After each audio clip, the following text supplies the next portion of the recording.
Hello, everybody. Mark Levin here. Our number, 877-381-3811. 877-381-3811. Well, I don't know what to expect tomorrow. You read University of Virginia, Larry Sabato, it's over. A massive defeat, electoral college-wise. Meanwhile, you look at some of these other prognosticators. 538. Nate Silver's the guy's name. He says one state moves and it's possible Trump wins the Electoral College. We can get into these later. Maybe, maybe not. But here's what I want to tell you. And I touched on this Friday, but it requires a little bit more attention here. Florida, North Carolina, Virginia, Colorado, and New Hampshire. You know, ladies and gentlemen, it wasn't long ago we used to call those red states. Now we call them battleground states. What's happened in Florida, North Carolina, Virginia, Colorado? Not so much in New Hampshire. You have people in Massachusetts moving to New Hampshire. You know, this is a typical problem where leftist Democrats destroy their own state, then they move into a red state, and they vote to destroy that state. They can't help themselves. But how in the world did Florida, North Carolina, Virginia, and Colorado become purple states? And the answer is unbridled immigration. North Carolina's gotten the worst of it. Virginia's in the top 10. Colorado was targeted 10 years ago and flipped. And Florida's being overwhelmed now. You can't win office, the presidency, if you keep losing states, whether it's the popular vote or the Electoral College vote. Arizona, they were concerned about that a few weeks ago. They were concerned about Georgia. That appears to have moved back. These things aren't just happening. All of a sudden, the American people are liberals. Well, there are a lot of them. This is a concerted, strategic model that they've put in place, funded by billionaires, Soros, but he's not the only one, to change the citizenry of the country. And if Hillary Clinton's elected, you can bet she's going to put her foot down on the gas pedal. She's already talked about legalizing people who are here illegally. Well, that's the step that precedes citizenship. It's that simple. And they will do that, and if they take the Senate, there'll be almost nothing to stop them. And Obama showed it away. Soft fascism. Just use really cool language, talk about the people, talk about rights, talk about our history, pervert it, but talk about it. Smile. You go on, MTV and do stuff like that, and you get away with it. Texas. I fear what Texas is going to be 10 years from now. It doesn't take much. You know, we don't even compete in California anymore for the presidency. The state that gave us Ronald Reagan, 2 massive landslides. The state that even won in 1988 for George H.W. Bush. There's no chance now. No chance. Well, what happened in 20, 25 years? What happened is that the Democrat Party, using immigration, demographics, has conquered state after state. You know full well, if people coming into this country were voting Republican, they would build a wall on the southern border. You know that full well. If you understand the mindset of the left, even those who are unwittingly part of it, the mindset of the leaders of the left, whether they be politicians or bureaucrats or academics or what have you, the mindset is the law doesn't matter. The Constitution doesn't matter. process, procedures, they just don't matter. We are on a righteous campaign. History is behind us. We're in a righteous campaign to create paradise here in America. And that means bulldozing the Constitution, bulldozing capitalism, bulldozing individualism. We don't care where these votes come from. We just need them. It's not about the people. It's about the elitists.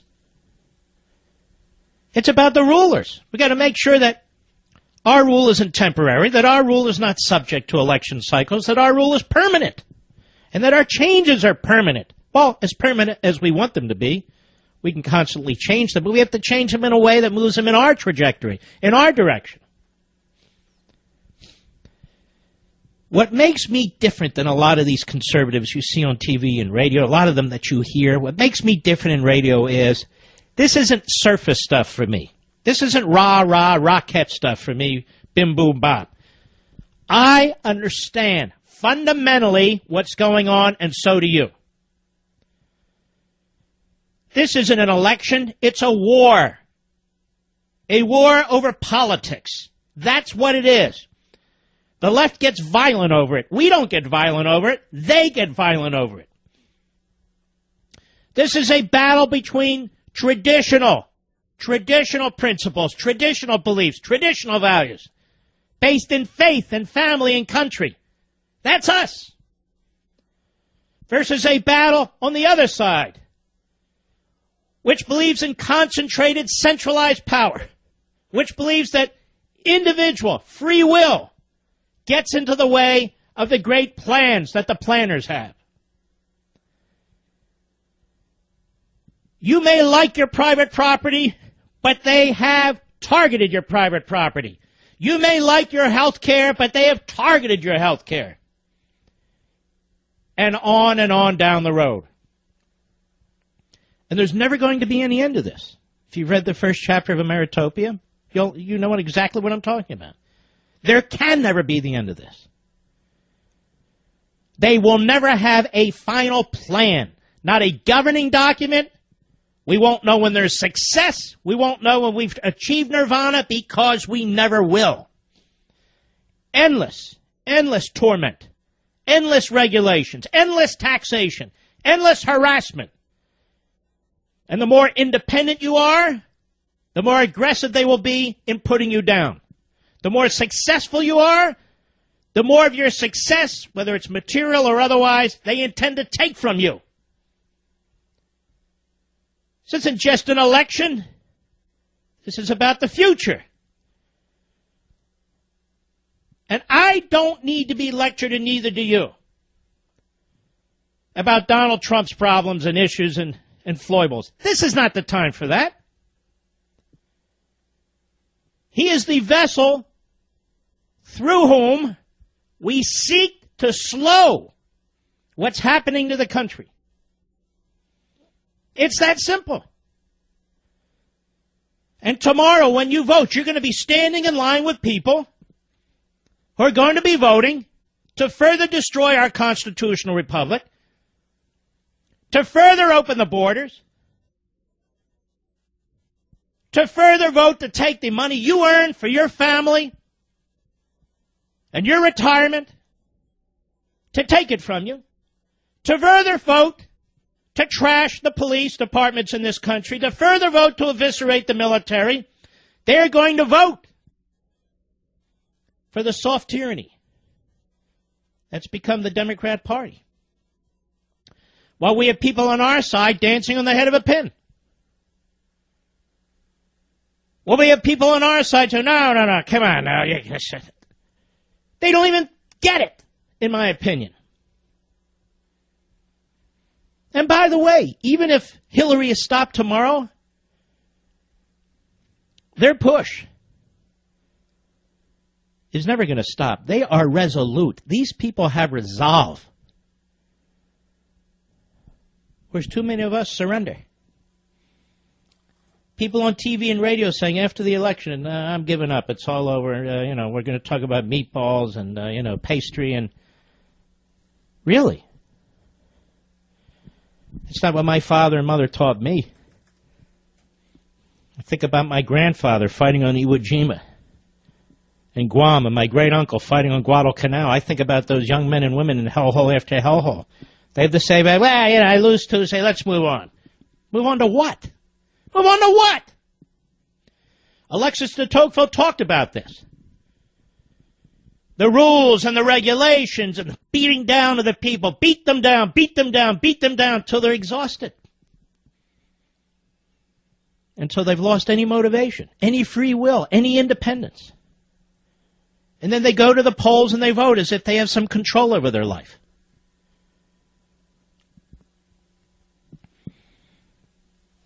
We can't keep fighting the primary, folks. The election is in what? Well, where I live, it's less than 12 hours it starts. In Virginia.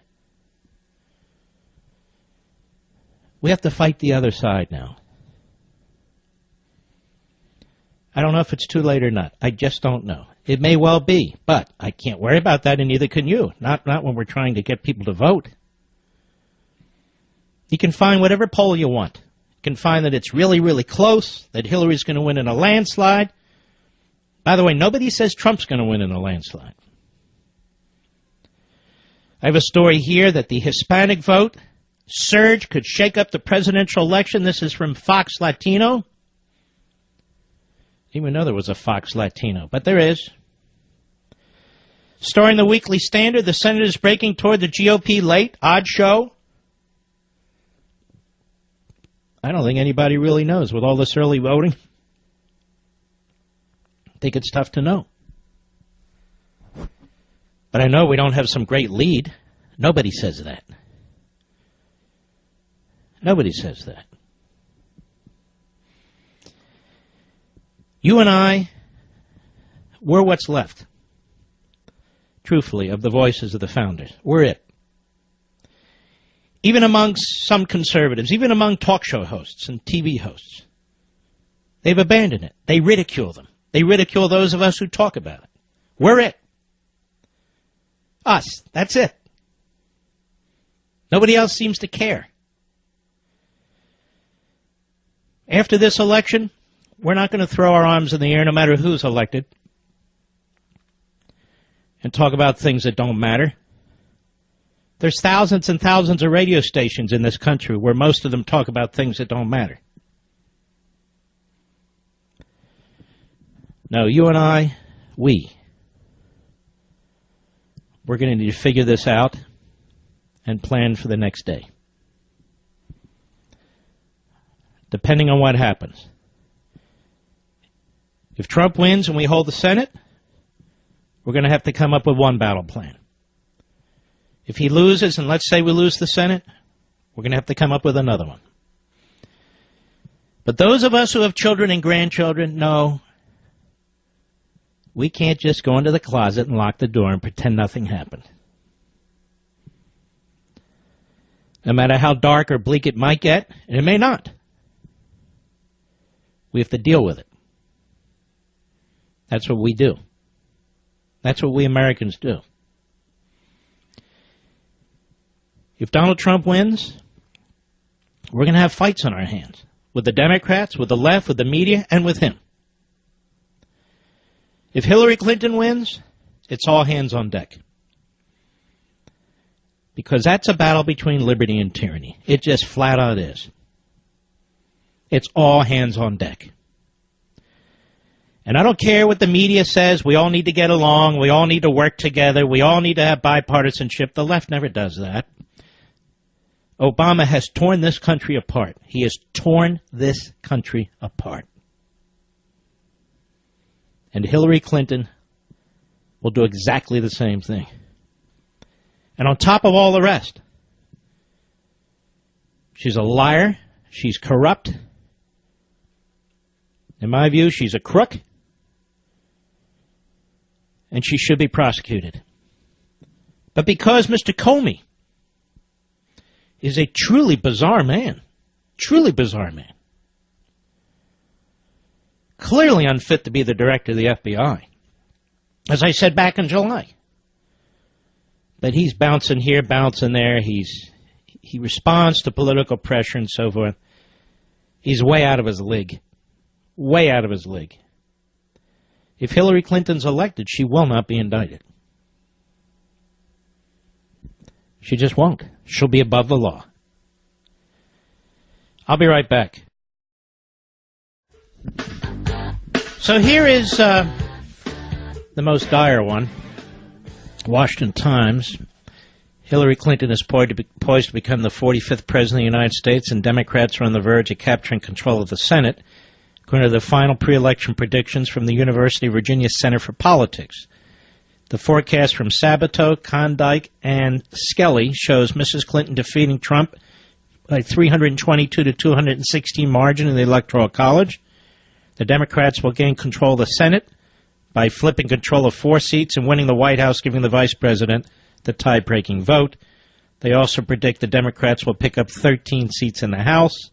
In their analysis, Trump will emerge victorious in the swing states of Iowa and Ohio. When did Ohio become a swing state, for God's sakes? But will come up short in Colorado, Nevada, Florida, New Hampshire, North Carolina, and Pennsylvania. 1, 2, 3, 4, 5 of those 6 states used to be solid Republican. 5 of them. I won't tell you who he thinks is going to lose. I don't want to influence that process. And then we have this. If I can find it. Let's see. We have the Nate Silver Group, former New York Times writer, supposed to be a genius on this stuff. He says, one state moves, and Trump can win the Electoral College. Now, We'll take a look at the states quickly, and we'll move on, because there's only a limited point to all this anyway. I'll be right back. Win, lose, or draw after this election.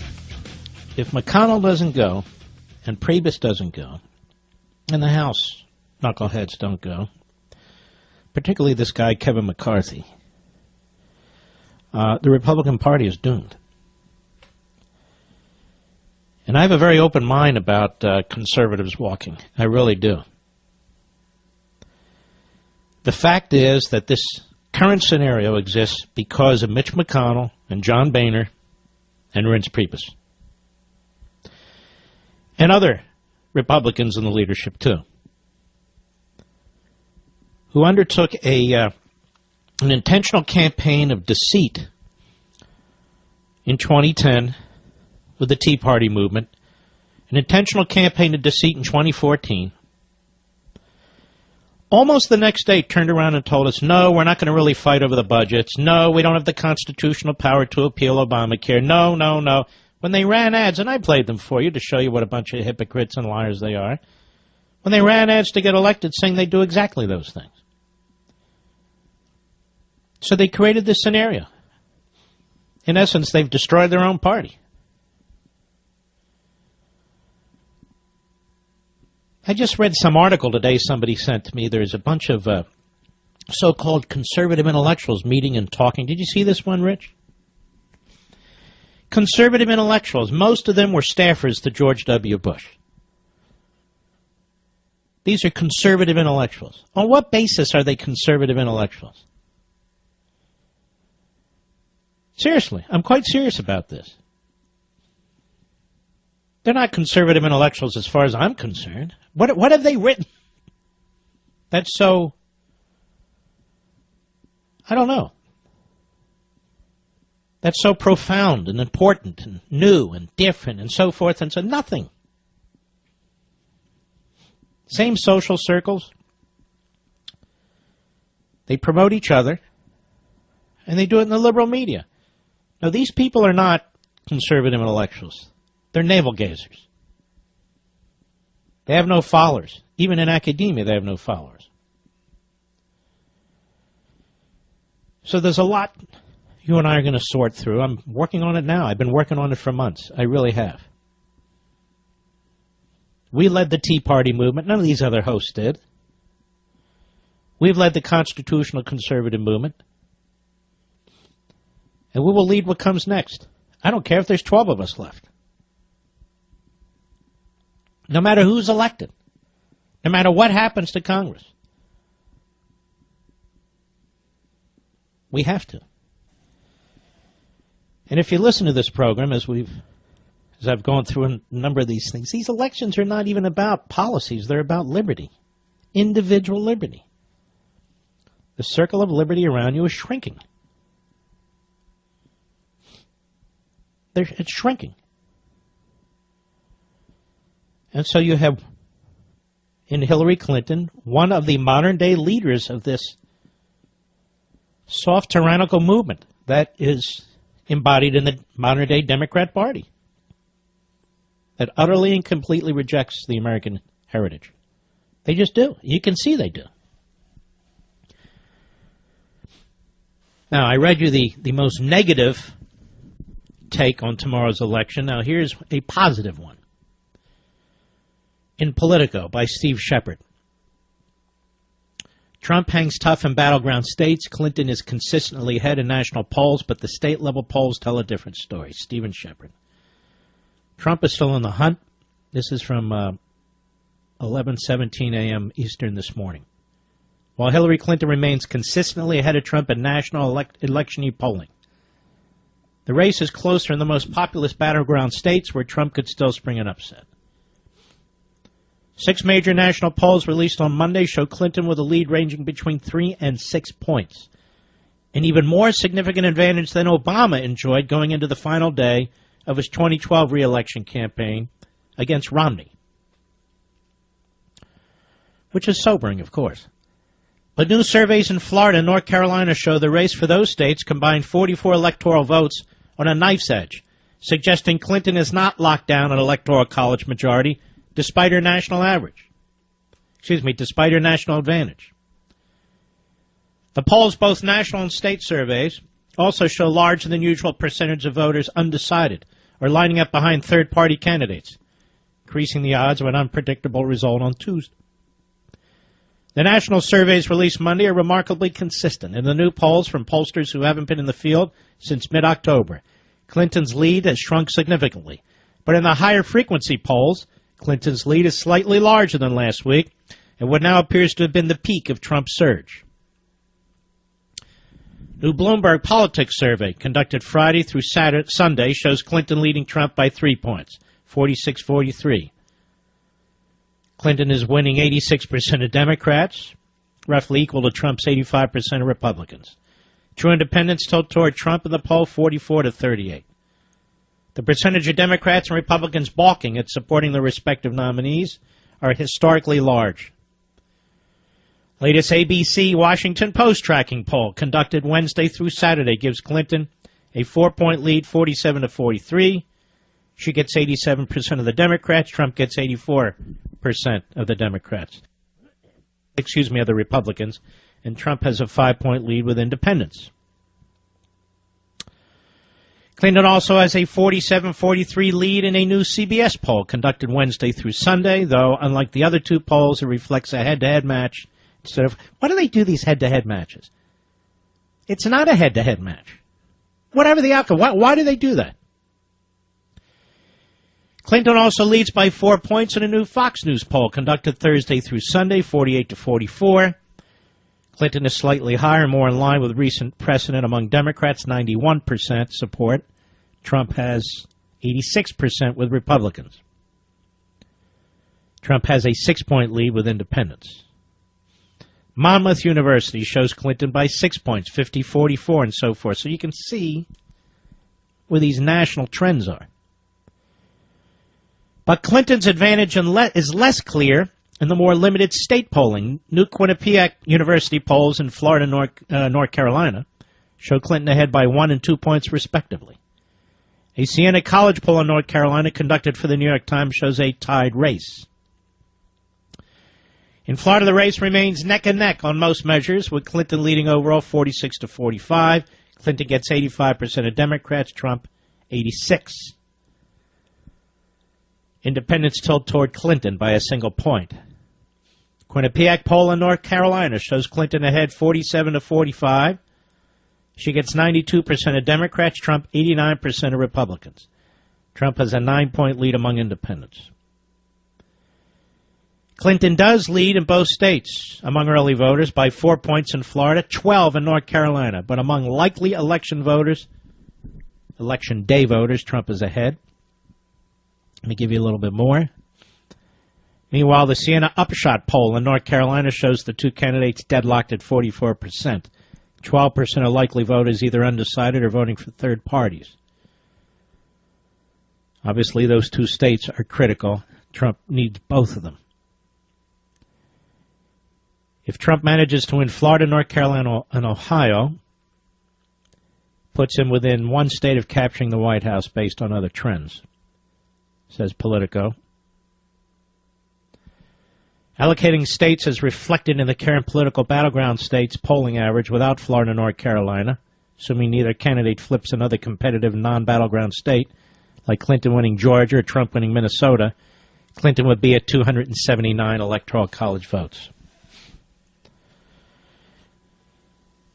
So it will be tough. The reason why everybody's in Michigan, all the Democrats, and Trump went there too, is they need to hold Michigan, and Trump needs a leaning Democrat state, even if he runs the table on these formerly Republican, now so-called battleground states. Is this pretty clear, Mr. Producer? I don't like unloading all this stuff, but... So he needs to win Florida. He will win, I believe, Ohio. He needs to win, so a bunch of these so-called battleground states, but he also needs to pick up a leaning Democrat state.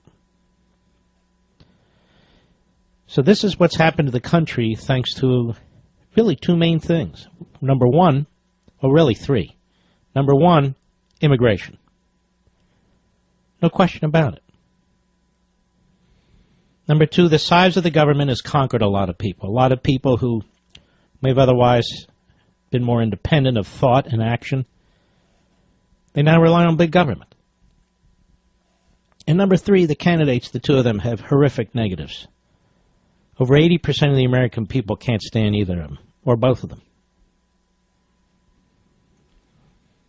Opportunity lost on somebody's part, isn't it? That's where we are. Now, what am I supposed to do? Read those to you over and over and over and over again? No, I'm not going to. Fox Latino. And they point out there that there is a huge uptick in Hispanic voting. And, of course, vast majority are voting Democrat. Vast majority are voting Democrat. I am telling you now, after this election, whomever wins, that the Republican establishment will try to pin a loss on us and then try and take credit for a victory. The Republican establishment will also try to wipe out whatever vestiges of conservatism is left in the party. And if they do that, a lot of us may well walk, and that's enough is enough. It's a shell of a party anyway. And when you deliver majorities to a Republican Party to stop the most radical president, perhaps ever, and they fail to do anything effective, they run on saying they'll stop them, and then when they're elected, they say they can't. Well, I think the American people are going to be absolutely furious with that. Continue to be furious with that, I should say. I'll be right back.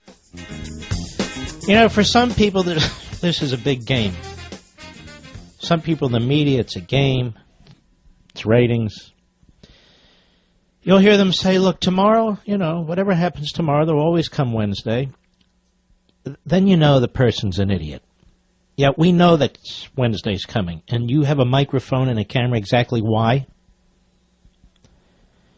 This is how people brush off the seriousness of what's taking place in this country.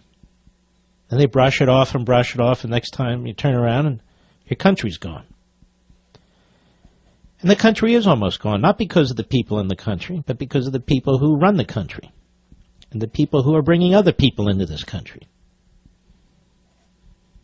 We have people voting in this country. We're supposed to romanticize them. We have people voting in this country, many of whom are new, many of whom are wonderful people, but many of whom really aren't. They're voting in this country to change the country. The Democrat Party exists to change the country. Please hear me. This is very important.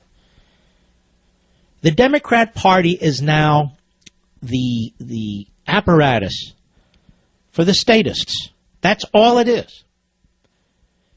It's about stealing your individual liberty and empowering centralized government.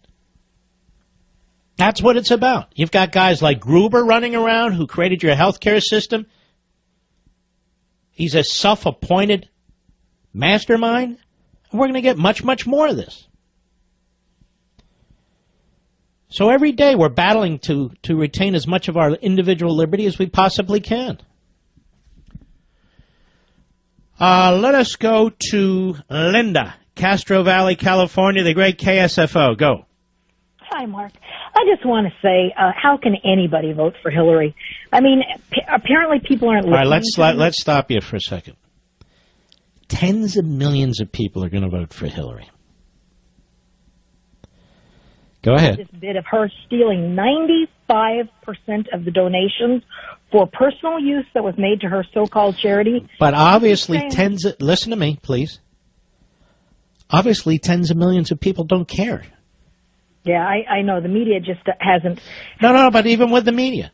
Tens of millions of people who are on the dole, tens of millions of people who believe in active centralized government, tens of millions of people don't care. Right. I also wanted to bring up the fact that okay. all of Hillary's advertising focuses on comments that Trump's made about women.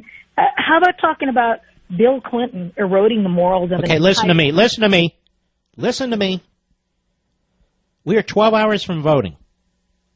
It's not how about we talk about how about it is not going to matter. You either turn out your base now or you don't. You understand what I'm saying? That's right. Nobody's going to be convinced by this point at this point. This has been going on for months and months and months. Now you got to do the hard work. Tell your family to come out and vote and your friends and your colleagues. You don't need to persuade me.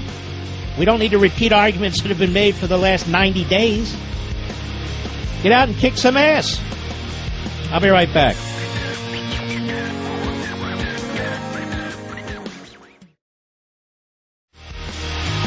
Hello, everybody. Mark Levin here. Our number, 877-381-3811, 877-381-3811. Mr. Producer, how can people turn me off when they claim they don't listen to me anymore?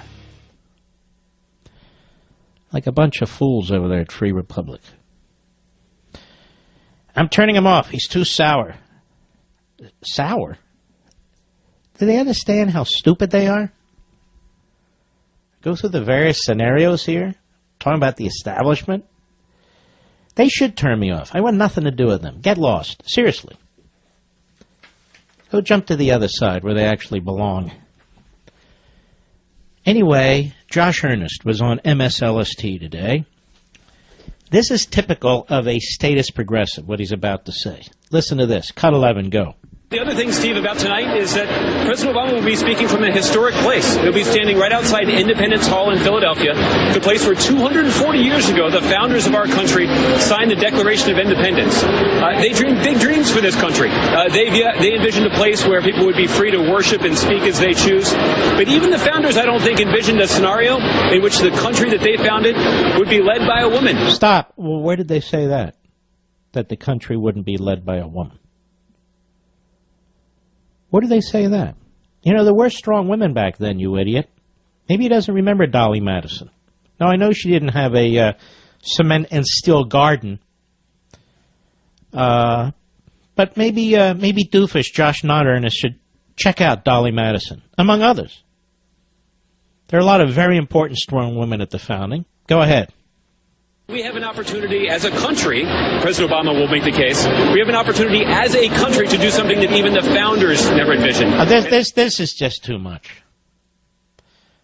So now we should vote for Hillary because she's a woman. Okay, before they told us to treat her like an equal.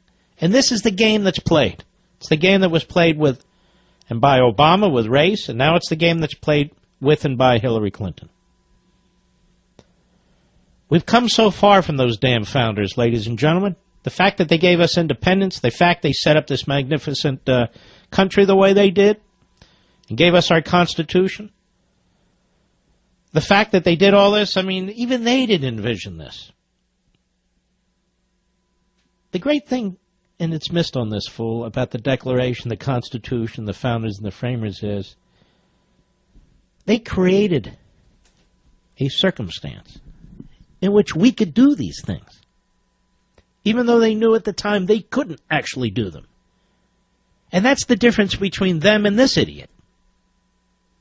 Truthfully. So Obama's going to speak at Independence Hall. That was my old hangout. That's where I used to go a lot. And what's he going to do? Scream at the top of his lungs? Now, to underscore what I've been saying here about these statist progressives, I want you to listen to this. This is Obama on MSLSD yesterday. Cut 4, Mr. Producer. Go. You know, the main thing that I've been trying to explain to people is that if you supported me in 08, and if you supported me in 12, if you think that I've done a good job, if you believe that Michelle's done a good job, everything that we've done over the last 8 years will be reversed with a Trump presidency. And everything will be sustained and built on with a Hillary Clinton presidency. So this vote is as important as any of those other two votes in being able to maintain a progressive agenda. There it is, a progressive agenda. My point.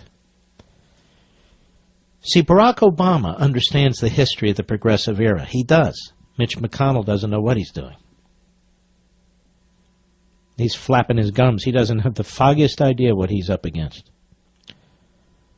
And so for him, a big victory is getting more amendments on bills, getting more bills passed and signed by Obama. It's bipartisan governance. I see this in the media, too. But bipartisan governance, on their terms, means a rejection of the constitutionalism. That's why he's fighting like hell for Hillary Clinton. He doesn't like Hillary Clinton. He doesn't like Hillary Clinton. Well, since I started down this road, here is Obama on MITU. What is that? A network for young Latinos. So now we have media more and more based on your ethnic background. This is what I mean about balkanization. Go ahead, please. Cut 2. Unfortunately, here in America, there is a tradition of making it hard for people to vote. There you go. America sucks.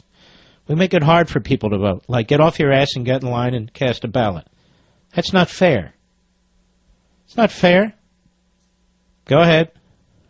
It was done purposely to prevent African Americans from voting.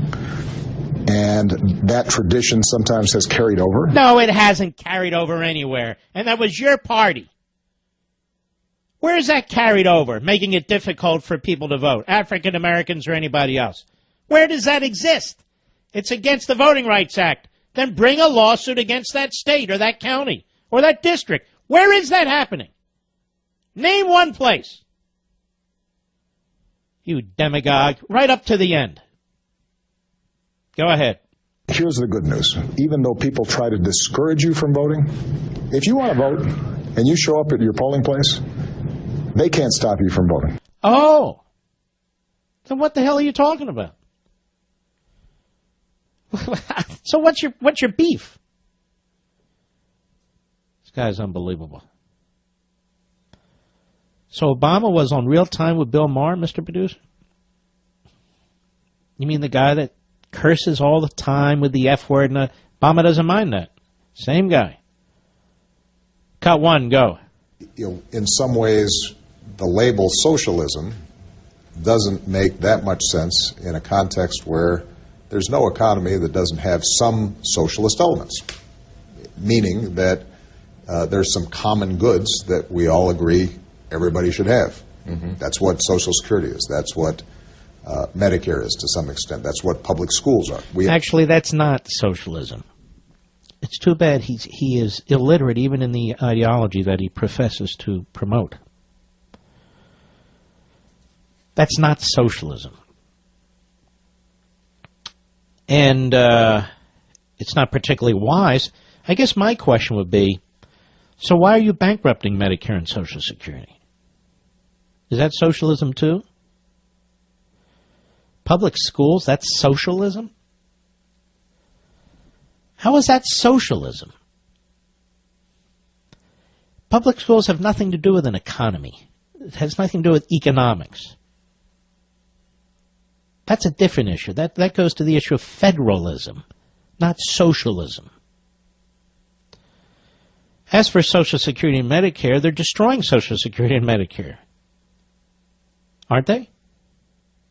Go ahead. To make sure that everybody, no matter the circumstances of your birth, have these baseline goods. This is the this is material historicism. That's what the philosophers call this. Material historicism.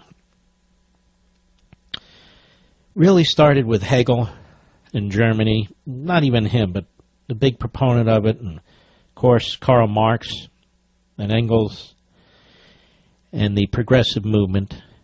Everybody has a right to more than a base of food and housing and provisions and so forth, that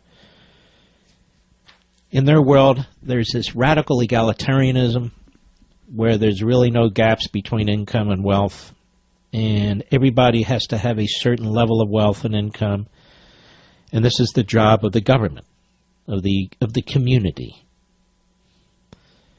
And so it's worse than socialism, actually.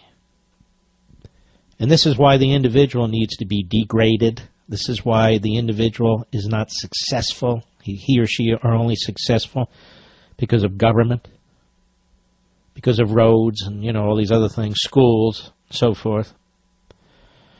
This is their mindset. They are totally unmoored from the Constitution. They could care less. They could care less. Go ahead. As you know, I've felt pretty strongly that health care should be one of those goods. And he's not unique in this. This comes from a guy named Seeger. He was somebody that had enormous influence 100 years ago, had enormous influence on Wilson, had enormous influence on Franklin Roosevelt. Obama's just, the great-grandchild of this ideology. Everybody should have health care. Everybody should have housing. Everybody should have food. Everybody should have this. Everybody should have that. And the idea of individual free will cuts against that. In other words, the issue isn't liberty.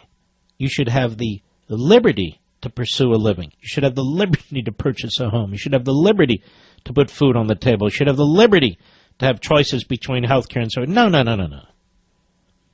That's the old liberty. We have a new liberty. That people cannot truly be liberated unless we provide them for the means to exist. See the difference? Anyway, go ahead. I've said in the past that if I were designing a system from scratch... Now listen to this. I would have... Stop. If I were designing a system from scratch... They're always designing systems from scratch because everything that went before is wrong and everything that starts today is good. Go.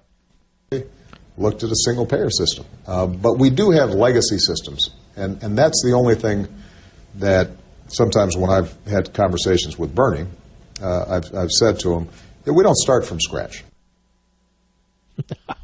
This guy is just... Now, the scary part about this statist progressivism, I'll get off this in a minute, but the scary part of it, any idiot with an idea it can be said that their idea is worth, consideration or implementation or so forth. Obama has no idea about health care system. Single payer, that's not novel. European countries have single-payer systems. They stink. They have single-payer systems, and so there's nothing novel about this. So you can be a backbencher politician with no accomplishments whatsoever. You get elected to the presidency, and you're just pushing the ideology. This is part of the ideology. This is part of the control mechanism. They'll always tell you, oh, there's more people covered, there's more this, there's more that. They won't tell you how individuals are actually faring under Obamacare because it doesn't matter to them. They're rejiggering the country. They're rejiggering society. They're building their own government. I'll be right back. So, Mr. Comey, 650,000 emails reviewed in 8 days. The Democrats snapped their fingers collectively, said he better get this over with, and he buckles under the pressure. He's become a national embarrassment to everybody. This should have been handled the old-fashioned way with a grand jury. You've got an obstructor and a cover-up artist in the Attorney General of the United States, as well as the Director of the FBI. What he should have done at that press conference is, if he was going to hold one, is say, we're going to recommend to the Attorney General that the Department take action. If he was going to say anything. If he felt there was obstruction or cover-up, then he should go public. Just like the Saturday Night Massacre under Watergate. Unfortunately, we don't have anybody in the upper ranks of the Department of Injustice, the upper ranks, who believe in justice. Hillary Clinton gets another pass number 412. Trust me, if any of us were in the target of the Department of Justice and the FBI, this would not be happening to you and me. No, you would be in front of a grand jury. You would have to decide whether to plead the fifth. All kinds of things would be going on in your life. But not for Hillary Clinton, because they're so desperate to install her as the first woman president. Well, then she should be the first indicted woman president. The first convicted woman president. The first woman president forced to resign. Or the first impeached woman president, whether they remove her in the Senate or not. Then we can have what I said last week, the first ever impeached couple, the husband and the wife. The question is, are we a republic or are we a banana republic? That's on the table in this election, too. Electing the wife of a husband. What is all this? It's bizarre. I saw the map they show where all these people are campaigning. Obama and Biden. They send Biden where the dumb voters are because he can connect. Biden is out there and Obama's out there. Hey, if you like me, vote for me. Like, you know, his ego knows no border. But then they got, Bill out there. You know who's not campaigning right now? Michelle Obama. Where's Michelle? I know, she's tending to her garden. 38-degree weather at night in the Washington, D.C. I'm tending to the apples. We got to get the apples. But anyway, she's not out there right now. I guess none of it really matters. We shall see. Let's take a call here. 1 second. Vicky, Warm Springs, Oregon, on the Mark Levin app. How are you? Mark, how are you? Well, thank you. Good. Hey, I've been following you for quite a while on Twitter, and I wanted to first and foremost, that I voted for Obama first term. I know, my bad. All right.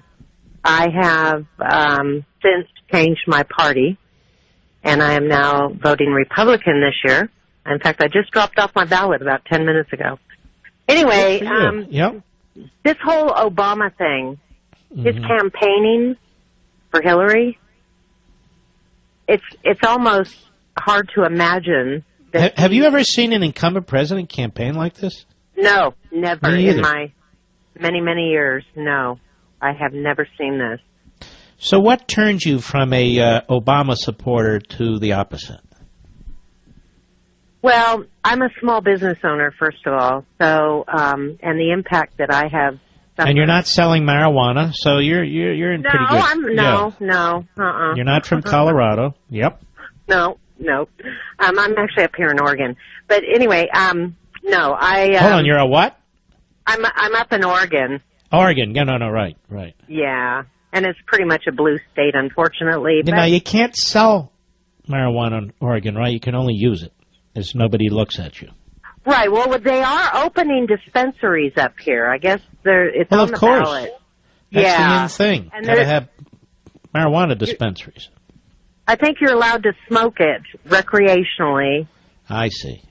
But can you use the hemp to make like hats and stuff? Are you allowed to do that? I don't know all that, Mark. I think in no Hawaii idea. you can. Remember, Obama was a pothead. Now he's a clear-thinking. I know. And did you see that picture floating around about his daughter at that outdoor At the event? party? She was Yeah. smoking. Yeah. Well, you know, like father, like daughter. All right, Vicky. Thank you for your call, my friend. God bless you. We'll be right back.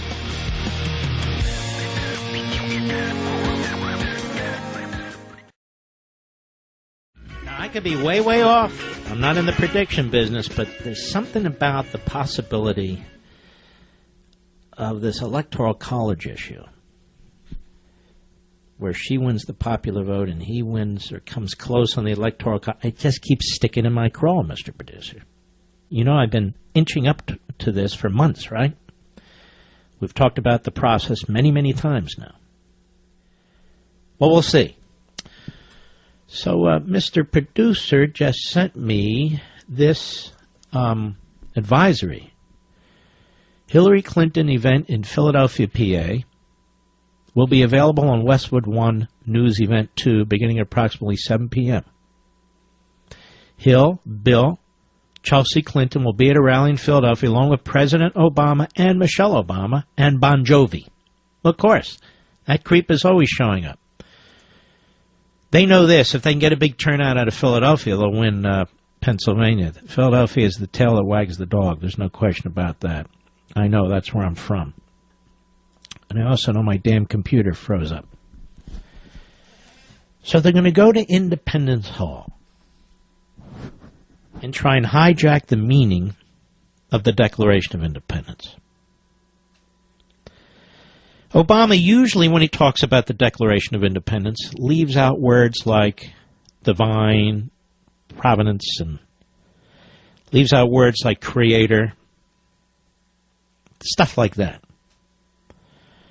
Because Obama, being who he is, he doesn't believe rights come from God or rights come from some universal force, anything of that sort.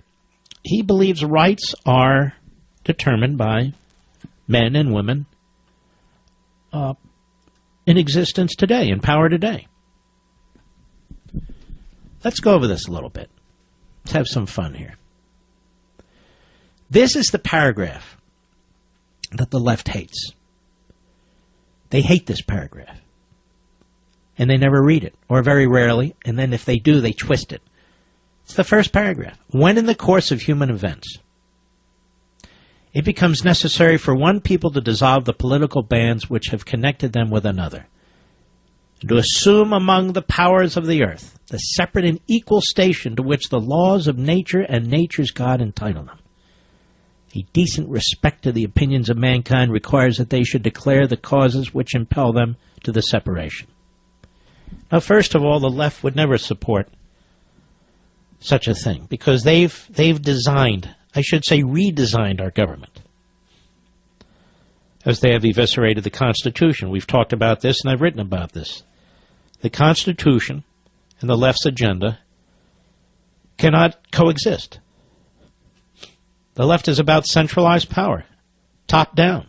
The Constitution's about federalism. The left is about nationalism. That's why I warn you folks who are caught up in this nationalism, populism, you're actually taking you're embracing the heritage of the left.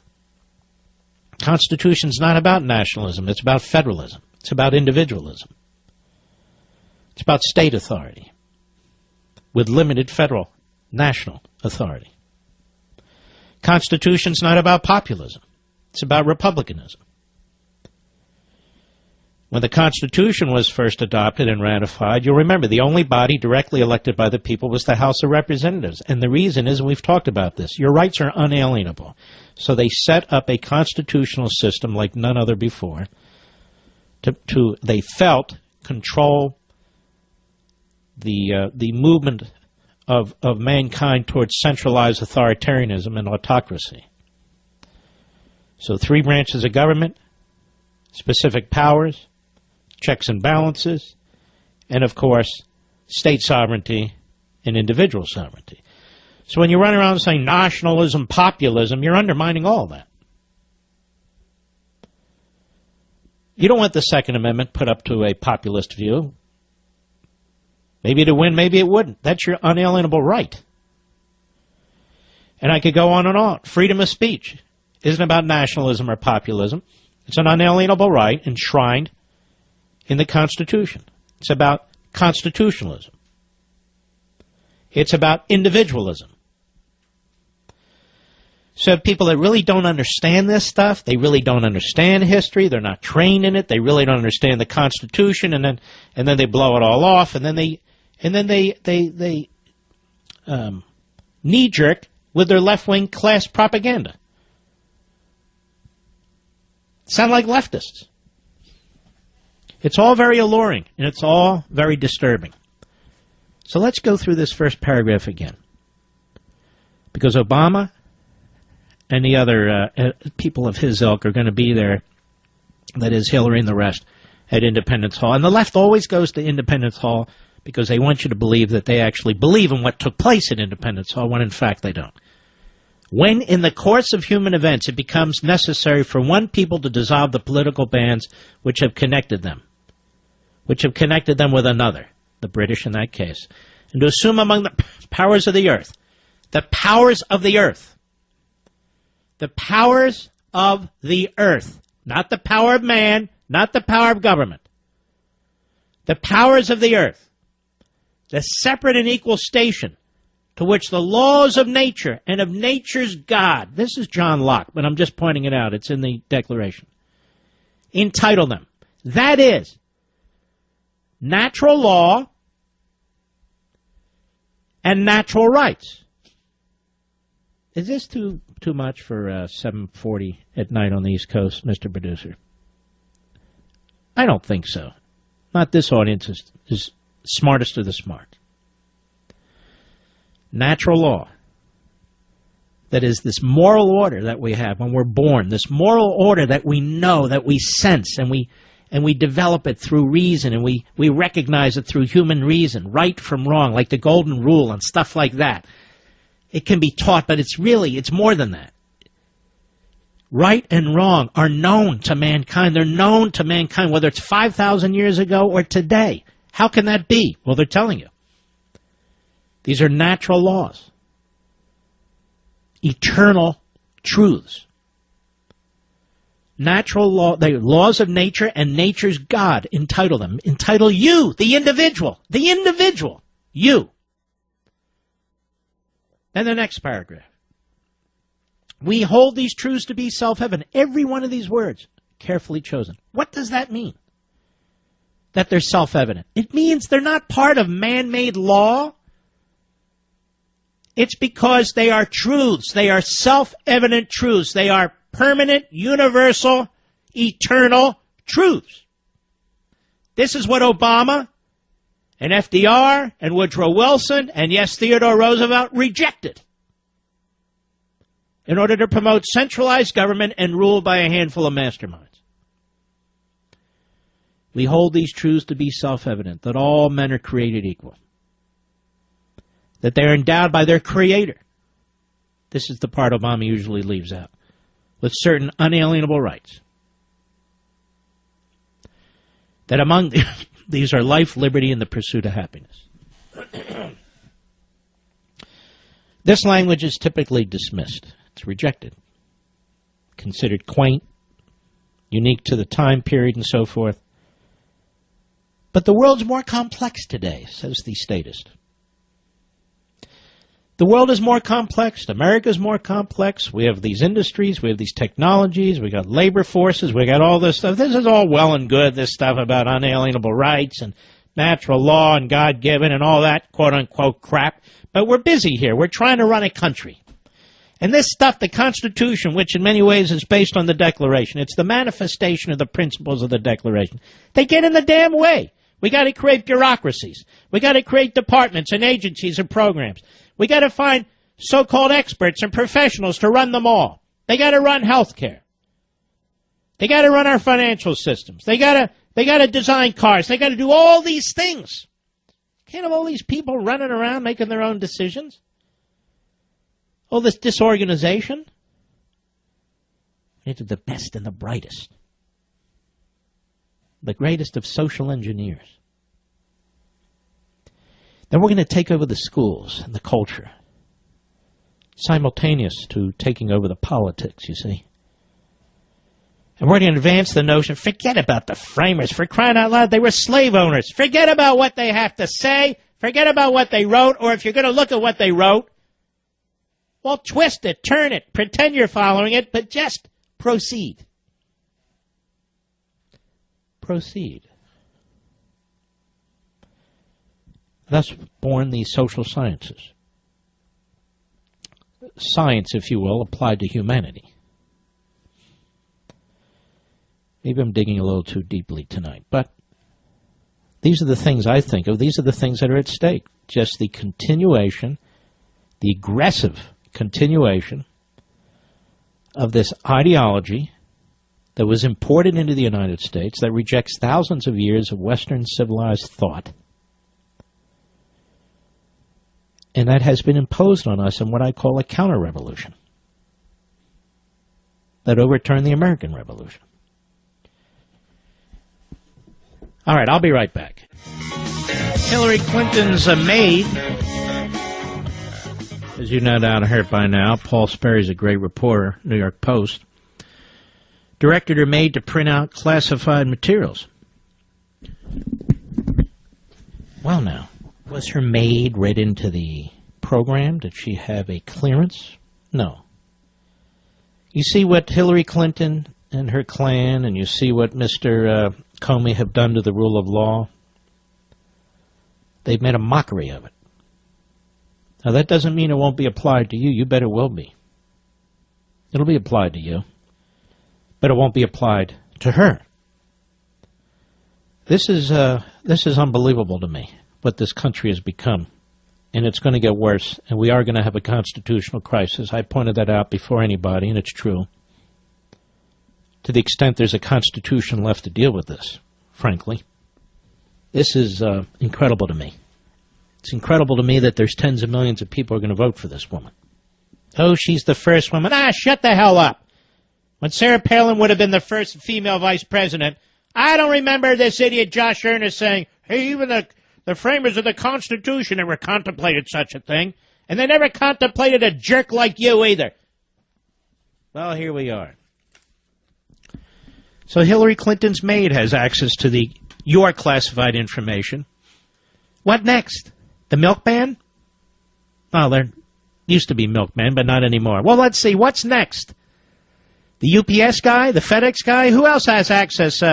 Hillary, what is she doing? Dropping it from helicopters? Hey, look what I have. Nobody's going to prosecute me. I made a mistake. Look here. I made a mistake. Who wants? She disgusts me. Amy, Colorado Springs, Colorado, how are you? KVOR, our great affiliate. Hey, great to talk to you, Mark. Thank you for taking my call and for all you do. Yes, thank you. I just want to let you know it's crazy here in my state. The candidate, well, at least Pence and Mr. Trump have been out here quite a bit. I'm in El Paso County, kind of more conservative. Right. But I can see my husband and I have been here for about 4 or 5 years. We're military, and I can see where it's swung a little more blue. But we're working hard out here, and I still have some friends who are voting for Mrs. Clinton. And, you know, to be honest, I do still... They're still your friends? With them. Yeah, they're still my friends. Well, they're drones, though. If you've used all the arguments, they're still voting for her. They're drones. That's what they are. Yeah, no offense. And, you know, but I'm really hoping that Colorado comes through for Mr. Trump. I know his rallies have been big out here. Well, he needs it. He needs it. Yes, absolutely. Maybe all the potheads will get confused and they'll show up Wednesday. Yeah, maybe. You never know. I'm voting early for 2020. All right, Amy. Thank you for your call, my friend. We have a lot of great calls. Hang in there, everybody. As you can imagine, the call board is loaded. Father Mark, Philadelphia, Pennsylvania, the great WNTP. How are you, sir? I'm doing very well, Mark, and it's a great joy to talk to you. Thank just you. 2 quick points. I'm a Catholic priest here in Philadelphia. My first point is, I just want to thank you. I mean, I don't know how many people, I know people are constantly thanking you, but I want to thank you because I've listened to you since 2007, just about every night almost, just about almost every show. And especially also in this election, in all these months leading up to the election, you've just been rock solid. I mean, you have not wavered in your principles. You have not been blown by the winds of popular opinion or this or that. You've just been, I mean, I was trying to think of what I could compare you to. You're like a lighthouse. I mean, you're a lighthouse. You give light to everybody who listens to you. And I just wanted to thank you for that, because it's just enormous. I mean, you have defended the rights of the unborn so tremendously, you know, the pro-life movement. Oh, my, I mean, it's just amazing. It's just amazing. You are very kind, and coming from you, that you made my night. That means a great deal, Father. Oh, my gosh, you're welcome. And my second point was, I know there's a lot of people in this country who are going to bed very anxious tonight. And I just wanted to tell them, and I want to tell you also, do not be afraid. I mean, because God, the power of God is with us. I mean, God, I mean, the thing, I've seen miracles. I know what God can do. And, you know, God took down the Pharaoh at the Red Sea, right? He took him down. I mean, and for God, nothing is hard, right? Nothing is hard for God. So just to all my friends out there, you know, who are going to vote for Trump tomorrow and vote for all the other good Republicans out there, just go to sleep peaceful, right? Just say your prayers, go to sleep peaceful, vote tomorrow, you know, for the Republican candidate, for Trump. And then just what I was going to do also tomorrow is I was going to pray all day long and also fast, because I mean the power of fasting is very great. And when you give up food for a day, just drink water.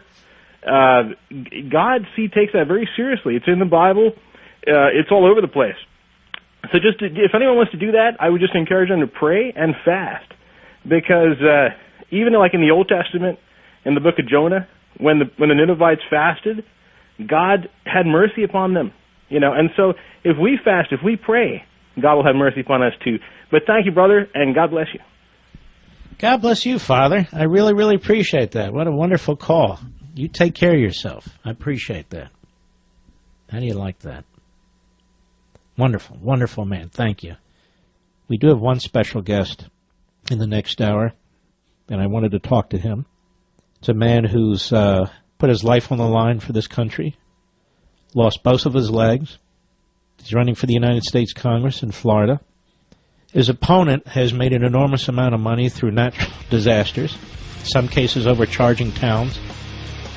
This guy shouldn't be running for Congress. He should be running from Congress. And he says to Brian Mast, the great hero I'm talking about, during a debate, "Why don't you act like a man?" he says to him. You believe this? That and a ton more in our final hour. I'll be right back. Hello, everybody. Mark Levin here. Our number, 877-381-3811, 877-381-3811. The biggest loser in this election, of course, are the media. They're the veneer, their camouflage is all gone. We'll be talking about that in the weeks and months ahead, too. Specific reporters, specific news agencies, but most of them, not all, but most of them, are utterly corrupt. This guy, Dana Milbank, it was a nasty piece of work over there at the Washington Compost. He was exposed today. This guy, Glenn Thrash at Politico, he's been exposed. So many others have been exposed. Just pathetic and disgusting. CNN really has shown itself to be what it is, among others. During the course of the past few weeks on this program, we've done what we could in some of these races. I just want to remind you. We had Darrell Glenn on the program of Colorado. He's running for the Senate. He's a great guy. We strongly endorse him. Joe Miller of Alaska. You'll notice I take the hard ones. Joe Miller of Alaska has a shot. He could slip in a four-person race. Ron Johnson of Wisconsin, I don't always agree with the man, but he's no Russ Feingold, and that's good enough for me. He's 1 or 2 points behind. The people of Wisconsin, you folks are going to have to step up and decide what you want. Marco Rubio in Florida, this guy Pat Murphy, is a pathological liar. He's a hardcore leftist. And my strongest opposition goes to him because of his vocal support for the Iran deal. And I think Marco Rubio, you know, except for his Gang of Eight, has demonstrated he's a very solid conservative. I'm not apologizing for it, but I'm saying that's the reality in Florida. This guy, Pat Murphy's 33 years old, 34 years old, and he'll be there for 30 years, so he needs to be beaten now. Scott Garrett is running in New Jersey. This is a race that is very important to me. It's a tough race. It's leaning Democrat. So you folks in his district, you need to turn out big time and turn back the really disgusting behavior of the Clintonoid who is running, the empty suit, who's loaded with money, and the National Republican Congressional Committee didn't spend one penny on his campaign. That's due to Paul Ryan and Kevin McCarthy and this guy Steve Scalise, and we'll revisit that one day too. Brian Mast will be on the program soon. He's running in Florida. This is a really top-notch guy. You know, we as a country say we always back our heroes. Well, this is a hero running against a sleazeball. This is even a close call. Mike Pence, several times, 2 or 3 times, has been on the program, and he's an old buddy of mine. He'd be an outstanding vice president. And I've also endorsed, and I want to make it clear, Barbara Comstock in Virginia's 10th, running against another radical, rich buffoon, who's the former wife of another buffoon, this guy Moran. Remember that jerk Moran? Used to get in fist fights, heavy boozer and all the rest of it? Yeah, that guy. That's his ex-wife. She has lived in Washington, D.C. She decided she wanted to run for Congress, so she sets up a residence, an apartment in Virginia's 10th district, and is running, and we'll see how that turns out. Comstock is far superior to, what is her name? Luann Bennett, for crying out loud. And there's others. A lot of important races. Your congressional districts, your states. Obviously, the presidential race is very, very important. And, now, the debate is over. It's gut check time. It's gut check time for those people who still haven't made up their minds. I don't know what else left to make up your mind. I really don't. It's a plebiscite. Either support Hillary or you don't. That's the bottom line. That's the bottom line. And if you don't, the only one that has the possibility to beat her is Donald Trump. And by the way, on Levin TV tonight, you're going to love Levin TV tonight. I think it's my longest Levin TV ever. It's the pre-election show. Pre-election show to the big day tomorrow. And I get into a whole lot of stuff. I get into history and philosophy. I get into the issues, where Trump stands, where Hillary stands, and so forth. And I don't think the crew ever thought I was going to finish, but I needed to finish. So you'll see it's like 70 minutes, uninterrupted. Now tell me truthfully, is there anybody else that can do that on TV? You want to join us? This is the show to really come and watch before the election. 844-LEVIN TV, 844-LEVIN TV. It's part of our great new conservative network, Conservative Review TV. When it's all said and done, there will be a conservative TV network, and it'll be ours. So join us. Join our community. Check out tonight's show. It is a big deal, I think. And I did it specifically for this election. It's not your typical type show and so forth. I know you're going to love it. I really do. 844-LEVIN, or go to crtv.com, and click through. But if you call 844-LEVIN TV, we've got wonderful people who are there to help you. They'll tell you how to watch it, where you can watch it, how to set it up, and get you going, okay? I know you're going to like it. Ask the people who already have it. They love it.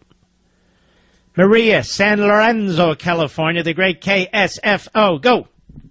Good evening, and thank you so much for taking my call. And I just wanted to say thank you, too, because you have been so helpful in me having conversations with family, friends. And I was actually in the blue zone, and after a term of Obama, I changed my mind. So you were in the blue zone, so you were a liberal Democrat. You can say it, and you changed your mind. Now, what caused you? What was it that changed your mind? Yeah. Hello? What changed your mind? Well, honestly, the way that the country is going, unfortunately, Mark, no, we don't have that much coverage here of the real deal, per se, in the local channels. So unless you watch or listen to, like, radio stations like yours, you have no way of knowing. I mean, we're like sheltered from reality, to be honest. Yeah, San But Francisco. I tell you what, a lot of people have changed their minds, and they're actually voting. And I hate to say this, but it's so true, because I know about 12 people who are voting for Trump, but they're not sharing that information with too many people. I'm Hispanic, and I tell you what, it really bothers me that Clinton says women, professional women, will not vote for him because I am supposed to be offended.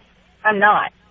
I am offended by the fact that she has done and gotten away with so many things. That I am offended by. Yep. Well, listen, Maria, greatly appreciate that. Thank you very much. You take care of yourself. Let's continue. Let's go to William, Long Island, New York, the great WABC. Go. Hey, Mark. How are you? Thank you so much for taking my call. Very My much pleasure. appreciated. Listen, I'm a TV film graduate. I just got out of Hofstra University, which is basically Lib Center. But I must say, as a TV film guy, Levin TV is absolutely wonderful. It's such a well-constructed show, and it's so much better than any other crooked media you could find out there. Aren't you kind? Thank you. No, very, very, very good. I just wanted to call and just make a couple points. I just wanted to say, I'm going out and voting tomorrow, and I'm praying all I can, and it's this feeling of, I'm 22, I'm just getting started, I'm just starting to pay taxes, I'm just starting to experience the adult life, and it's like this country's just going, I don't know where it's going, and it's like I feel like if Hillary wins, God forbid, when are we going to have another Republican ever in power? I mean, all these refugees will be voting for her, and all these people she'll let across the border. I mean, we're really, it's a very dim future. But you know what? I've been saying all day. I've been saying, all my friends have like hashtag I'm with her and stuff. You know what? I'm with him, and with him, I don't mean Trump. I mean with the Lord God Almighty. So, I hope, and I thank you so much for all you do. I listen to you every day on the way home, and it helps me. It cleanses me from New York City. That's where I work. Well, thank you. And if you're with God, you're with the right one. I agree so much. And please just keep doing what you're doing over at Levin TV. I'm so excited for your new channel, too. It's great. So thank you so much for all you do. I really appreciate it. Thank you, my brother. You take care of yourself. You take care. Let me slip in one more here, Rich. Kevin, Kathleen, Florida, Sirius Satellite, retired military. How are you, sir? Yes, sir. Hey, first off, I'm going to tell you, Mark, you are the campfire my family and I sit around to listen to at night. Oh, my goodness. I got a 9-year-old I should listen daughter. to this hour again. Yeah, go right ahead. I'm sorry. I got a 9-year-old daughter, and thanks to you, she asks questions after every show. Wonderful. I've got an 11-year-old. She asks questions. So it gives me you're a voice of freedom to my family, and I thank you, and I thank you for continuing the fight that I'm no longer able to fight. But I got to say something. Yes, sir. I got to say something that strikes deep. Hillary Clinton allowed for the men and women in Benghazi to be left there because it was politically advantageous for her at the time.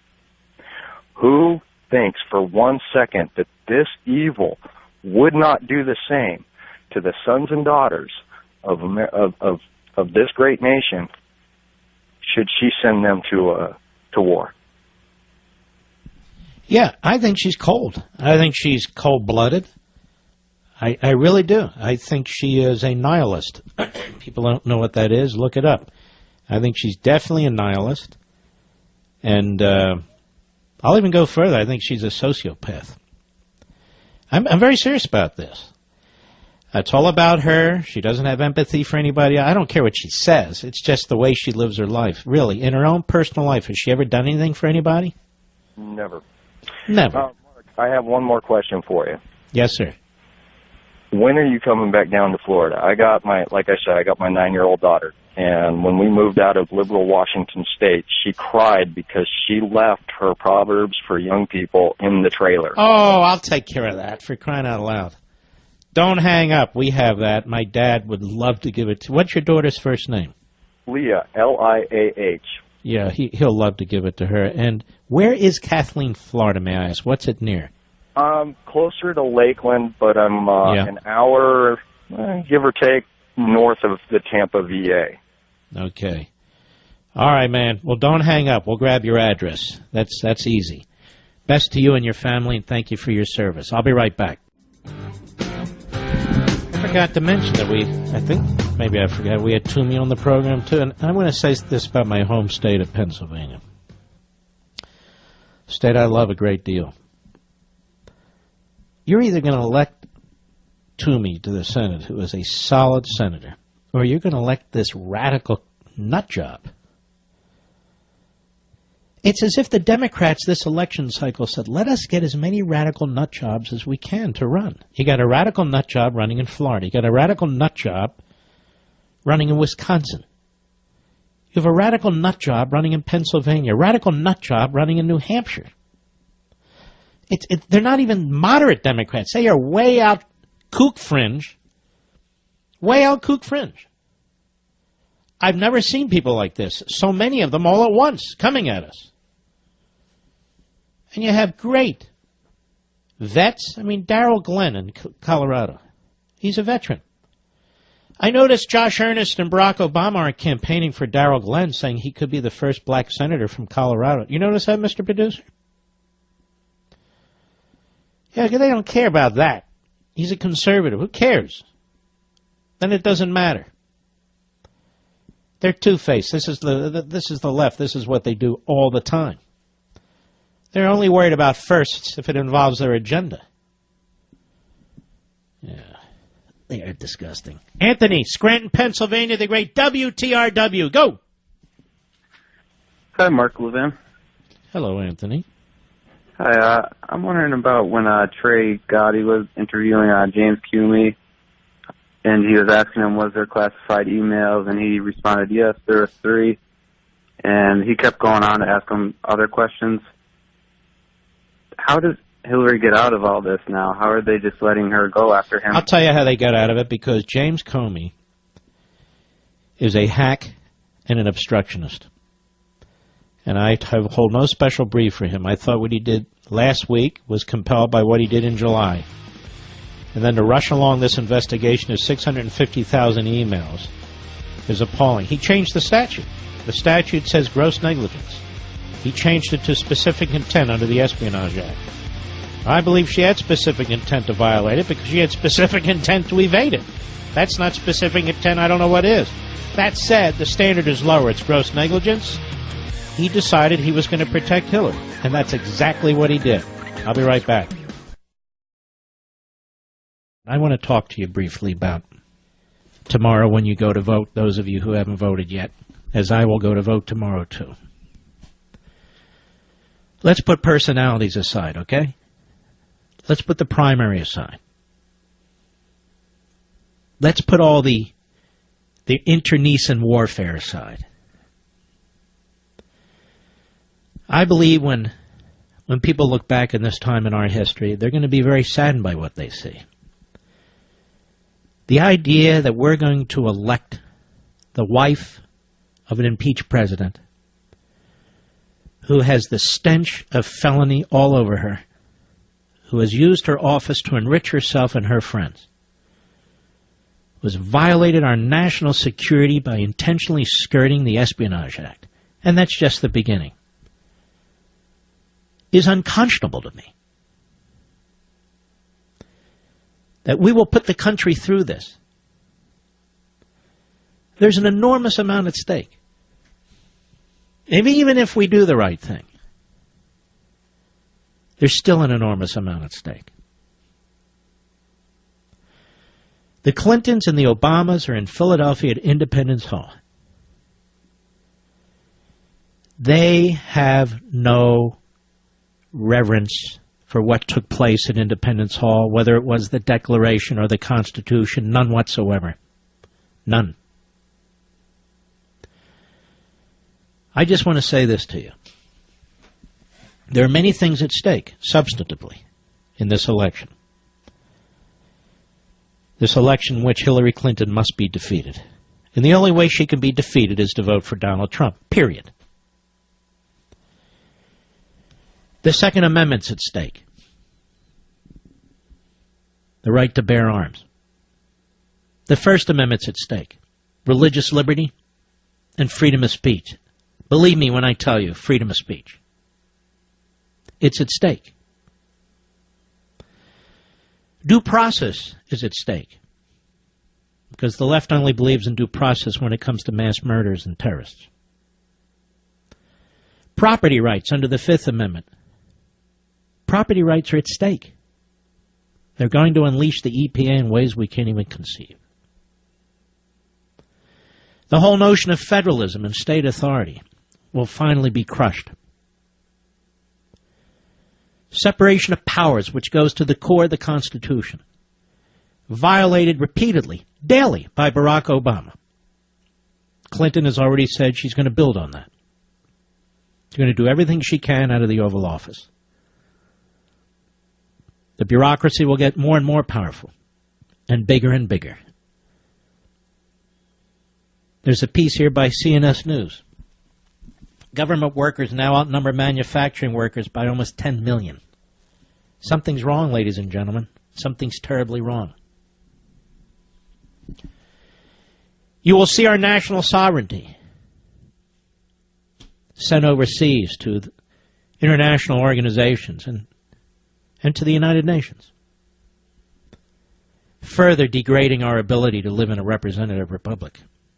More deals that are actually treaties, like the one you saw with Iran. Absolutely appalling. Our enemies will be very excited by a Hillary Clinton election, and they will take every advantage of it. What's at stake? Our economy is at stake.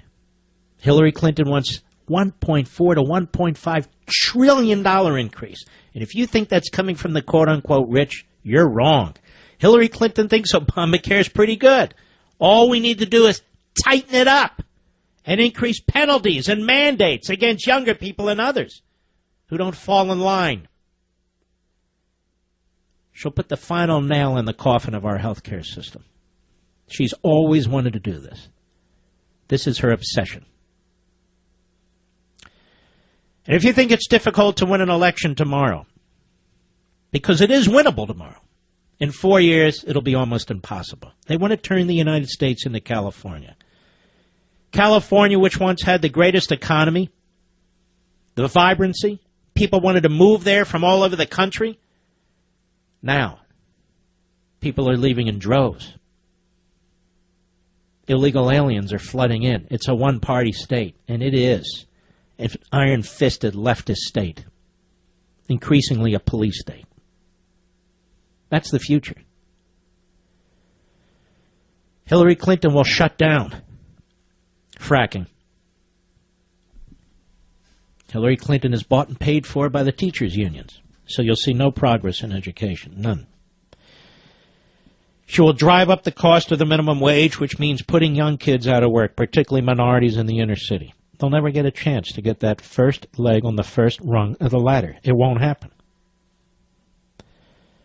Our police departments will continue to be brutalized. Our military will continue to be eviscerated. Because this is who she is. This is what she believes in. Trump, apart from trade, with his tariff regime and everything, Trump is running one of the most conservative campaigns. Yes, he is. In recent presidential elections. He's for school choice. Like no presidential candidate I've ever seen. He's for across-the-board tax cuts, slashing these brutal regulations. Completely the opposite of what Hillary Clinton and Barack Obama are doing. He wants to secure the border, and he will deport 2 million violent criminals in this country and visa violators. That used to be the norm. That used to be the norm. That's nothing to fear. Nothing radical about it. He's made clear that he will appoint to the Supreme Court constitutional conservatives. He's even given us their names. Whereas Hillary Clinton has made clear that she will put radical law professor types on the court. Well, we'll never win. And the Constitution will be finally blown to pieces. Trump wants to build up the military. You see what Hillary and her ilk have done to the military. Trump stands with law enforcement. Hillary stands with Black Lives Matter. Write down the list, ladies and gentlemen. Write down the list. As a constitutional conservative, as a man who campaigned for Ronald Reagan in 1976 against Gerald Ford, in 1980 against the Bushes and the rest of them, who served in his administration for 8 years, I want to tell you something. No, Trump is no Ronald Reagan. But he's also no John McCain or Mitt Romney. His policies are actually more solid than theirs. Can he be relied on? Maybe. Maybe not. But he starts from a better place. Can Hillary Clinton be relied on? You better believe it. You better believe it. Yes, America will be here tomorrow. But what kind of America? How much more can we take? We don't ever seem to be able to reverse course. We don't ever seem to be able to get rid of their programs or their departments or their agencies. Now, do we? Can you name one? Can you name one? And once she has control over the courts, Obama's appointed about 40%. She will appoint about 40% too. They'll control all the branches of government, even the fourth branch, the administrative state. This is an important election. We will cover it here live tomorrow evening. On the West Coast, starting at 3 p.m., on the East Coast, starting at 6 p.m., as usual. Some of the states will be coming in during the course of this program. I hope you'll stick with me, because I will discuss it like nobody else can. And if you're worried, well, we'll do this together. We'll do this together. I'll be right back. State Department tells court it needs 5 years to review deleted Clinton emails. You sick and tired of this, folks? You've had enough? You really want to bring this family back into the Oval Office? I mean, seriously. Do you want me to say tomorrow night, well, it looks like Hillary Clinton has won? Well, you're in control of this. All of you people listening to me, you're millions of you. On terrestrial radio, on satellite radio, all over digital, on the Mark Levin app, on the iHeartRadio app. You know what you need to do. You got to stop her. This is damage control. This is for your kids and grandkids. You'll be able to say you did the right thing. It's very, very important. Very, very important. I can tell you that the left is turning out, that the balkanizers are turning out, that the people who want to raise your taxes, they're turning out, and they're going to be in line tomorrow right with you. They're going to be standing all around you. So get your family members and your friends and co-workers out. You can all be precinct workers. 3 or 4 votes. That's what you need to bring to the polls. 3 or 4. Just get on the phone when I'm done, and I'll be done soon, and call them and say, come on, let's go. And if they're out of the state, say, you got to do it. We also have a Senate to hold on to, and we have a lot of congressmen to elect. This is it. We'll deal with the Republican Party after the election. I promise you we'll do it together. We'll deal with whatever comes after the election. And you don't want to miss it here on this program. We're going to do it all live tomorrow. Okay, how much time do I have left, Rich? 35 seconds. You don't need me to tell you, folks, what needs to be done. The fate of the country is in your hands. It's that simple. Good luck to us tomorrow. Ladies and gentlemen, we salute our armed forces, police officers, firefighters, and emergency personnel. And if you're going to watch Levin TV, this really is the night to watch it. LevinTV.com. And I'll see you on the radio for the election, live coverage right here. I'm Mark Levin.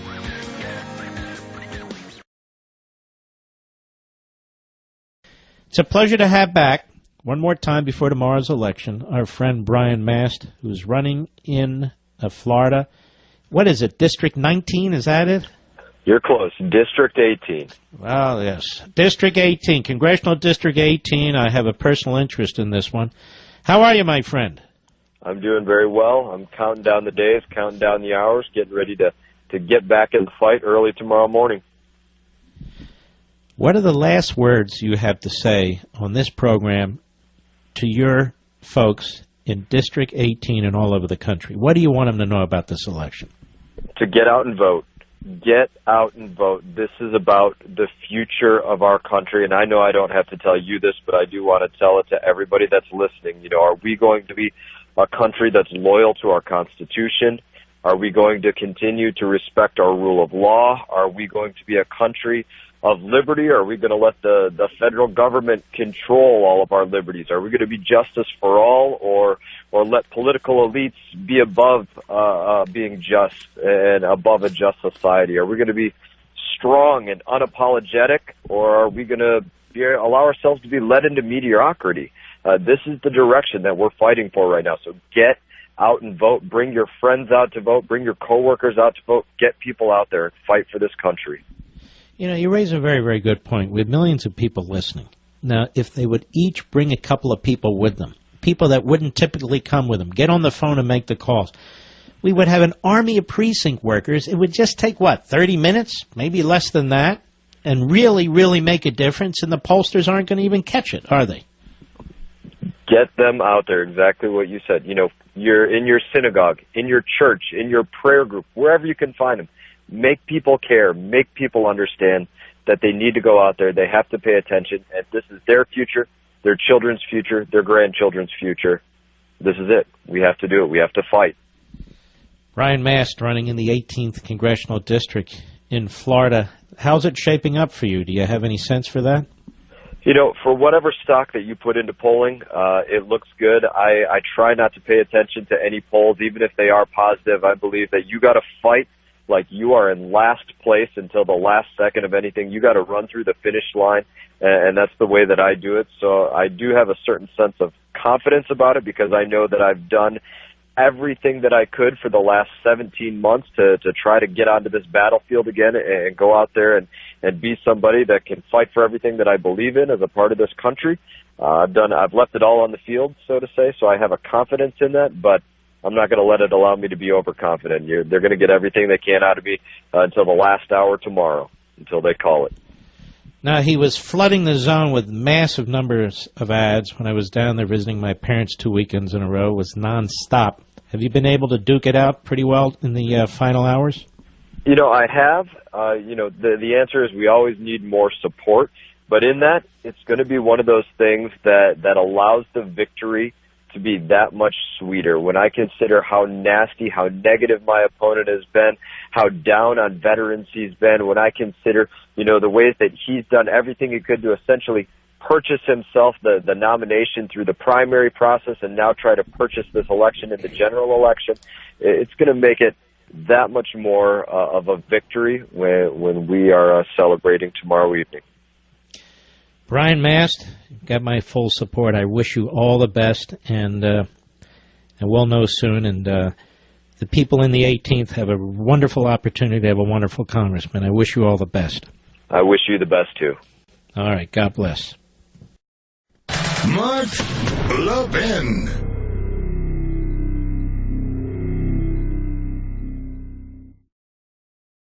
I want to talk to you briefly about tomorrow when you go to vote, those of you who haven't voted yet, as I will go to vote tomorrow too.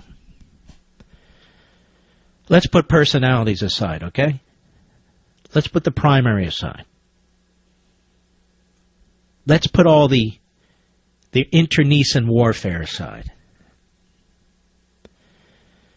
I believe when people look back in this time in our history, they're going to be very saddened by what they see.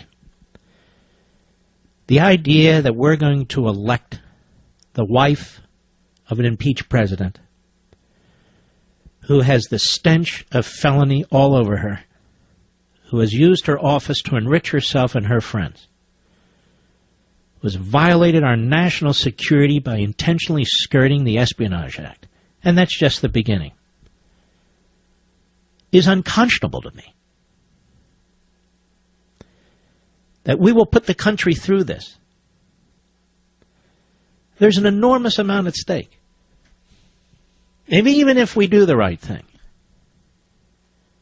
there's still an enormous amount at stake. The Clintons and the Obamas are in Philadelphia at Independence Hall. They have no reverence for what took place at Independence Hall, whether it was the Declaration or the Constitution, none whatsoever. None. I just want to say this to you. There are many things at stake, substantively, in this election. This election in which Hillary Clinton must be defeated. And the only way she can be defeated is to vote for Donald Trump, period. The Second Amendment's at stake. The right to bear arms. The First Amendment's at stake. Religious liberty and freedom of speech. Believe me when I tell you, freedom of speech. It's at stake. Due process is at stake. Because the left only believes in due process when it comes to mass murders and terrorists. Property rights under the Fifth Amendment. Property rights are at stake. They're going to unleash the EPA in ways we can't even conceive. The whole notion of federalism and state authority will finally be crushed. Separation of powers, which goes to the core of the Constitution, violated repeatedly, daily, by Barack Obama. Clinton has already said she's going to build on that. She's going to do everything she can out of the Oval Office. The bureaucracy will get more and more powerful and bigger. There's a piece here by CNS News. Government workers now outnumber manufacturing workers by almost 10 million. Something's wrong, ladies and gentlemen. Something's terribly wrong. You will see our national sovereignty sent overseas to international organizations and to the United Nations, further degrading our ability to live in a representative republic. More deals that are actually treaties, like the one you saw with Iran. Absolutely appalling. Our enemies will be very excited by a Hillary Clinton election, and they will take every advantage of it. What's at stake? Our economy is at stake. Hillary Clinton wants $1.4 to $1.5 trillion increase. And if you think that's coming from the quote-unquote rich, you're wrong. Hillary Clinton thinks Obamacare is pretty good. All we need to do is tighten it up and increase penalties and mandates against younger people and others who don't fall in line. She'll put the final nail in the coffin of our health care system. She's always wanted to do this. This is her obsession. And if you think it's difficult to win an election tomorrow, because it is winnable tomorrow, in 4 years, it'll be almost impossible. They want to turn the United States into California. California, which once had the greatest economy, the vibrancy, people wanted to move there from all over the country. Now, people are leaving in droves. Illegal aliens are flooding in. It's a one-party state, and it is an iron-fisted leftist state, increasingly a police state. That's the future. Hillary Clinton will shut down fracking. Hillary Clinton is bought and paid for by the teachers' unions, so you'll see no progress in education, none. She will drive up the cost of the minimum wage, which means putting young kids out of work, particularly minorities in the inner city. They'll never get a chance to get that first leg on the first rung of the ladder. It won't happen. Our police departments will continue to be brutalized. Our military will continue to be eviscerated. Because this is who she is. This is what she believes in. Trump, apart from trade, with his tariff regime and everything, Trump is running one of the most conservative campaigns. Yes, he is. In recent presidential elections. He's for school choice. Like no presidential candidate I've ever seen. He's for across-the-board tax cuts, slashing these brutal regulations. Completely the opposite of what Hillary Clinton and Barack Obama are doing. He wants to secure the border, and he will deport 2 million violent criminals in this country and visa violators. That used to be the norm. That used to be the norm. That's nothing to fear. Nothing radical about it. He's made clear that he will appoint to the Supreme Court constitutional conservatives. He's even given us their names. Whereas Hillary Clinton has made clear that she will put radical law professor types on the court. Well, we'll never win. And the Constitution will be finally blown to pieces. Trump wants to build up the military. You see what Hillary and her ilk have done to the military. Trump stands with law enforcement. Hillary stands with Black Lives Matter. Write down the list, ladies and gentlemen. Write down the list. As a constitutional conservative, as a man who campaigned for Ronald Reagan in 1976 against Gerald Ford, in 1980 against the Bushes and the rest of them, who served in his administration for 8 years, I want to tell you something. No, Trump is no Ronald Reagan. But he's also no John McCain or Mitt Romney. His policies are actually more solid than theirs. Can he be relied on? Maybe. Maybe not. But he starts from a better place. Can Hillary Clinton be relied on? You better believe it. You better believe it. Yes, America will be here tomorrow. But what kind of America? How much more can we take? We don't ever seem to be able to reverse course. We don't ever seem to be able to get rid of their programs or their departments or their agencies. Now, do we? Can you name one? Can you name one? And once she has control over the courts, Obama's appointed about 40%. She will appoint about 40% too. They'll control all the branches of government, even the fourth branch, the administrative state. This is an important election. We will cover it here live tomorrow evening.